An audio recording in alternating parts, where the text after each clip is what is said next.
Today the Tibetan administration is observing the International Day of Non-Violence, coinciding with the birthday of Mahatma Gandhi.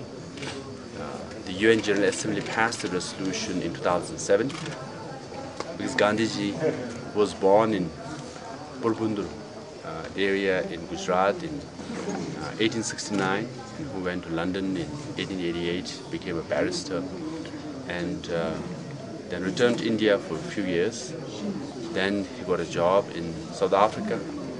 There spent 21 years and again returned to India in 1915. In 1921 on, he led the Indian National Congress and also led the Indian independence movement. And we all know all the movements he led: Quit India, Satyagraha, Salt March, and especially his keen sense and respect for the untouchables, whom he called Harijans.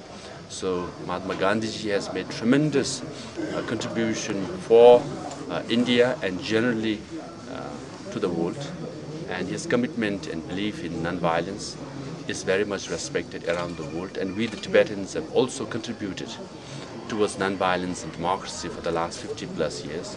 And as His Holiness says, we regard ourselves as Chela to Guru India, and one of the Gurus of India is Gandhiji, and we are his disciple as far as non-violence is concerned.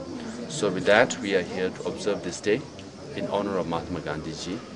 And also it happens, as I was told, today is also the birthday of Lal Bahadur Shastriji, and our deepest respect for him as well. Thank you.